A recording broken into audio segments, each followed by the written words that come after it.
आपने वो वीडियो तो देखा ही होगा जहां पे एक आदमी सिस्टम को एक्सपोज करते हुए ये बोल रहा है कि भाई ये जितने भी सारे फ्लैट्स हैं, गुड़गांव या नोएडा का वो वीडियो है कि जितने भी सारे फ्लैट्स हैं 70% ईएमआई पे होंगे और सब लोग बंध चुके हैं 25 से 30 साल की ईएमआई पे और सब लोग सिस्टम के स्लेव बन चुके हैं। तो आज का वीडियो उस वीडियो को कंटिन्यू करते हुए एक टॉपिक पे बात की जाएगी कि क्यों आप कभी भी रिटायर नहीं हो सकते या रिच रिटायरमेंट नहीं ले सकते। इसका कारण है मैं बताता हूँ। और ये सिस्टम आज से नहीं है, 100 साल से चलता आ रहा है। आप हर साल देखते हो इंडिया एक रिकॉर्ड टैक्स कलेक्शन करता है, ग्रोइंग इकोनॉमी बनता है, तीसरे चौथे नंबर पे आ चुका है। हालांकि इंडिया के 3 टुकड़े कर दो तो बाकी दोनों टुकड़े कहीं पे भी स्टैंड नहीं करते पूरे वर्ल्ड में। जो अव्वल नंबर का एकदम एलीट क्लास है वो ही आगे बढ़ रहा है और पूरी इंडिया को आगे बढ़ा रहा है। बाकी 2 middle class and lower class का कोई अता पता नहीं है, उनका कोई रेख देख नहीं कर रहा है। And third, corporate profits all time high जा रहे हैं। और इन सब के बीच में जब भी आदमी रिटायरमेंट की सोचता है कि भाई पूरी जिंदगी काम कर लिया, 25 साल काम कर लिया, अब रिटायरमेंट लेता हूं तो क्या आता है दिमाग में? एक प्रोविडेंट फंड का अकाउंट दिखता है, एक होप दिखती है, वो होप ही होती है बस। पेपर वेल्थ नहीं होती कुछ भी।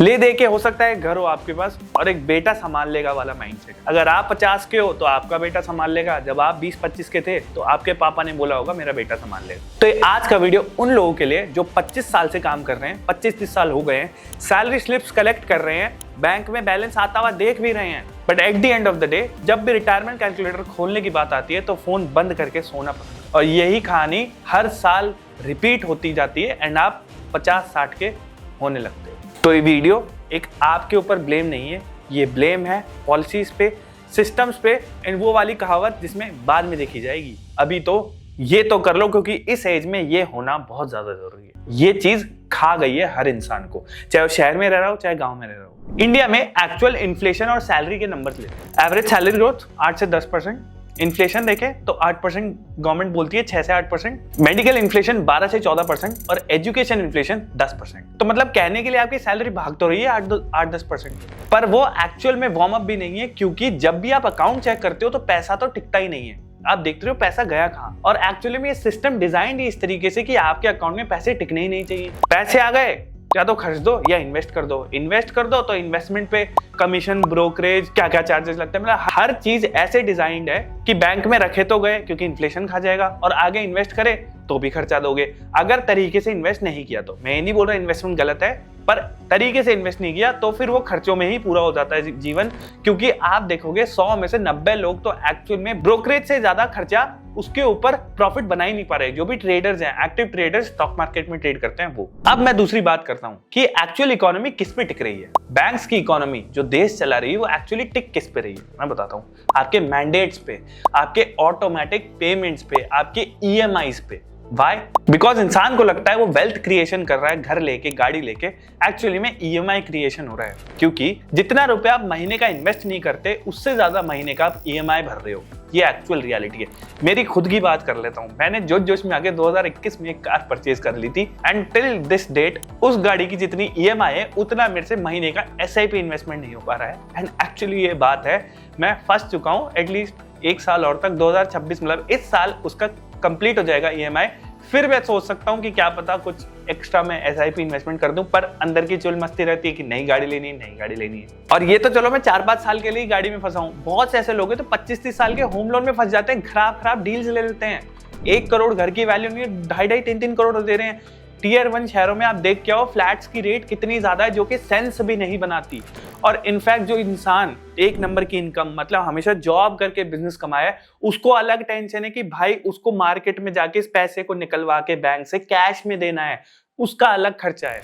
देख रहे हो, मतलब जिस इंसान ने जिंदगी में कुछ गलत नहीं किया, मेहनत करी, नौकरी पाई, टैक्स पे कर रहा है, घर लेने के लिए महंगा लेना पड़ रहा है एंड पेमेंट करने के लिए महंगा पेमेंट करना पड़ रहा है। So sad situation right now. और फिर आता है दिखावा पर्सनल लोन और क्रेडिट कार्ड्स के रूप में, जो आपको एक ऐसा एक्सेस प्रोवाइड करते हैं जो आप सोचते हो कि भाई रेलेवेंट रहने के लिए थोड़ा जरूरी तो है। एक आईफोन होना जरूरी तो है, चाहे लेटेस्ट ही ना लूं पर लूं, थोड़ी महंगी गाड़ी ले लूं, बड़ा घर ले लूं, दिखावा। टियर 1 शहर में रहना है, माँ बाप को दिखाना है कि भाई, रिश्तेदारों को दिखाना है that I have made it, थोड़ा दिखावा करना पड़ेगा। एंड वो दिखावा कॉस्टली होता है।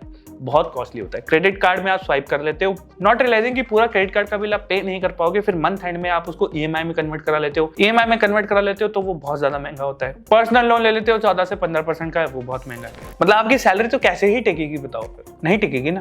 और इसमें मस्त बात वो है, बैंक्स उन लोगों को लोन दे रहे हैं जिन लोगों को लोन की जरूरत ही नहीं है। जिन लोगों को एक्चुअली लोन की जरूरत है उनको बैंक नहीं देगी, एलिजिबिलिटी नहीं है बोल के रिजेक्टेड। अब आते हैं आपकी करंट सिचुएशन पे, जो कि आप जॉब वर्क कर रहे हो उस पे आते हैं। कॉर्पोरेट प्रॉफिट्स की बात करें, कॉर्पोरेट प्रॉफिट्स रिकॉर्ड हाई पे हैं। कंपनियां दबा के पैसा बना रही है, व्हाई? बिकॉज आपको ओवर वर्क कराया जाता है, सिंपल आपके टारगेट्स लगाए जाते हैं और आपको काम दबा के किया जाता है, सैलरी का 10 गुना आपसे निकाला जाता है। बट जब जॉब कंटिन्यू की बात करते हैं तो कंपनी बोलती है भाई अपने आप को अपस्किल करो। ऐसे इस सेम सिचुएशन में आप जॉब नहीं कर सकते।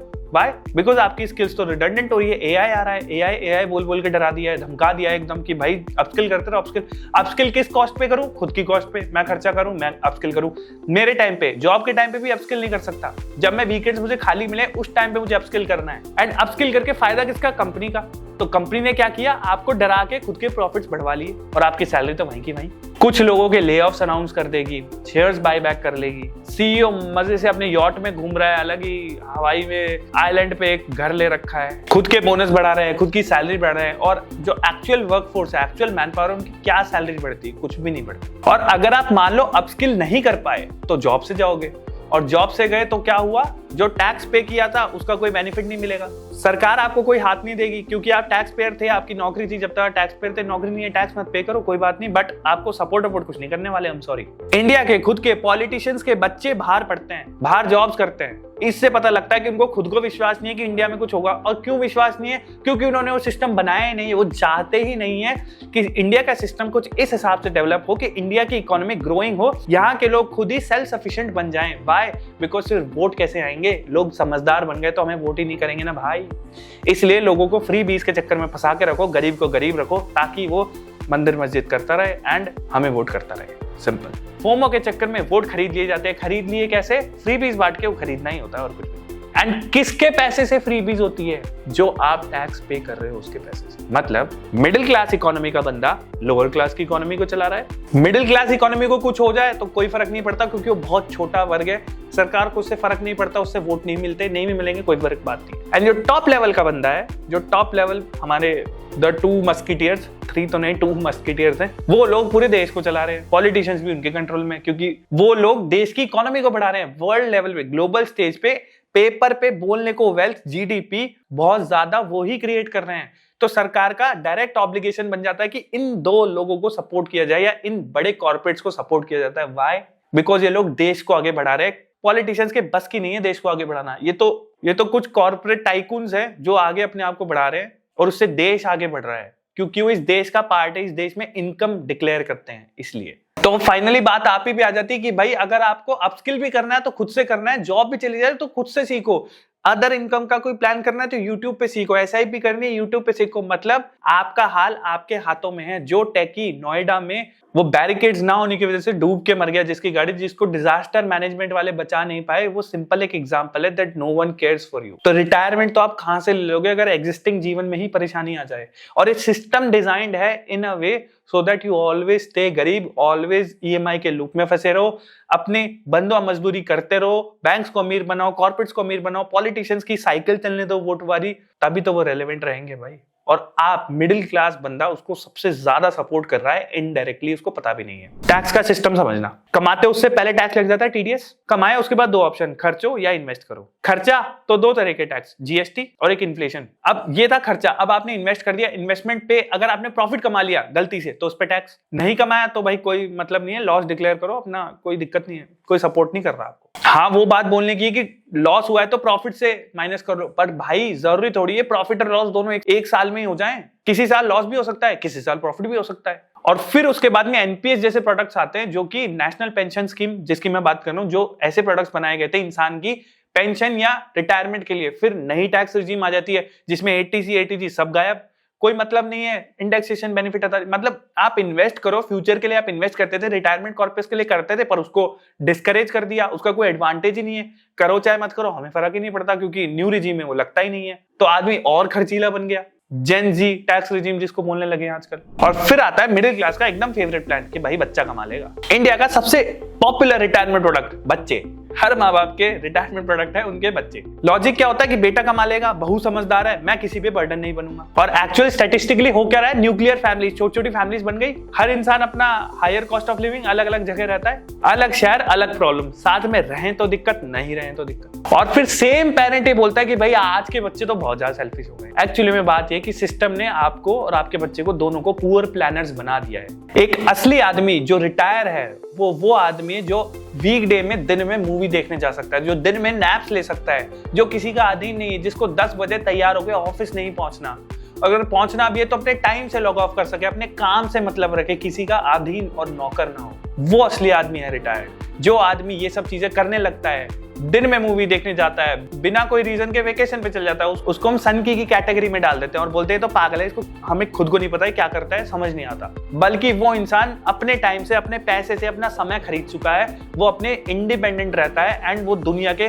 सिस्टम का मोहताज नहीं है, गुलाम नहीं है। और सबसे बड़ा रीजन लोग रिटायर क्यों नहीं हो पाते जल्दी, या पैसे से रिटायर क्यों नहीं हो पाते, जल्दी इनकम स्टार्ट नहीं हो पा रही है। इंडिया में कॉम्पिटिटिव एग्जाम्स का तो आप हाल जानते ही हो। प्राइवेट में आपने कुछ कर लिया तो भाई कम सैलरी से काम करो, ज्यादा सैलरी से काम करना है तो बहुत ही कम लोग होते हैं। Higher salary, higher education loans लेके काम करो, हायर फीस देके काम करो। आईएम की फीस 45 लाख है, पैकेज लगता होगा 80 लाख का, पर 45 लाख चुकाते चुकाते 2 साल बाद जब वो ईएमआई स्टार्ट होती है तो 90 लाख का तो लोन होता है। 5 साल तो उसको वही चुकाने में लग जाते हैं आदमी को। और सबसे बड़ी प्रॉब्लम, रिटायरमेंट को प्रायोरिटी मानते नहीं है। घर, शादी, बच्चे, बीवी, माँ बाप, इन सबको प्रायोरिटी मान के बैठे। एक हद तक सही है, बट 25-30 साल के लिए बंद थोड़ी जाओगे, तो थोड़ा अपना माइंड सेट क्लियर करो। जो चीज ठीक नहीं लगती उसको मत करो। रेंट पे रहना है, रेंट पे रहो। घर लेना है, घर लो, कोई बात नहीं, डिसीजन ले लिया, खत्म। घर बेचना है, कोई बात नहीं, छोड़ दो, वापस रेंट पे आ जाओ। किसी चीज में बंद हो मत। अगर बंद गए तो पूरी जिंदगी, एक चीज में बंद गए तो दूसरी इसमें भी बन जाते हैं यार। बच्चा बोल रहा है इसमें भी बन जाते हैं, बीवी बोल रही है इसमें बन जाते हैं, माँ बोल रहे हैं इसमें भी बन जाते हैं यार। बंदे रह जाओगे, घर पे ही रह जाओगे, फिर कहीं जा ही नहीं पाओगे। देखो, ये वीडियो कोई मोटिवेशनल टॉक नहीं थी। सिंपल आपको ये भी बोलना नहीं था कि आप बहुत ज्यादा रिटायरमेंट रिच ले सकते हो। मैं आपको बोल रहा हूँ जो ये सारे लोग जो कर रहे हैं, अगर आप सिस्टम की बात सुनोगे, सब लोगों के हिसाब से चलोगे तो कभी भी अमीर नहीं बन पाओगे, यहीं रह जाओगे। देखो, फॉरेन से कंपेयर करोगे तो इंडिया में रिटायरमेंट थोड़ा अलग होता है। थोड़ी प्लानिंग करनी पड़ती है, डिसिप्लिन करनी पड़ती है और रियलिटी को एक्सेप्ट करना पड़ता है कि मेरी घर की रियलिटी ये है, मैं ऐसे चल सकता हूं और इस बंदा मजदूरी से ऐसे निकल सकता हूं। जॉब से रिलेटेड ही नहीं, फैमिली से रिलेटेड भी। You will have to create a system, या फिर you will have to convince your parents, या you will have to educate your parents in a way so that they understand कि वो खुद भी जो मजदूर बन रखे हैं सिस्टम के, उससे बाहर निकले एंड आप भी उस मजदूरी का पार्ट ना बने। क्योंकि आप अगर लोगों के चलाए चलोगे तो बहुत महंगा पड़ेगा, मेंटली भी नहीं, पैसों से भी बहुत महंगा पड़ेगा। जो अपॉर्चुनिटी कॉस्ट है ना इस चीज की, समाज में दिखावा की, उसकी बहुत ज्यादा है एंड वो हमें रियलाइज ही नहीं होती है क्योंकि बैंक में पैसे बचे ही नहीं है। कैसे रियलाइज होगी? See you in the next one. I hope आपको समझ आया होगा। इमोशन नहीं, थोड़ी मैथ फॉलो किया करो, लॉजिक से चीजों को देखो। That's all for video. See you soon.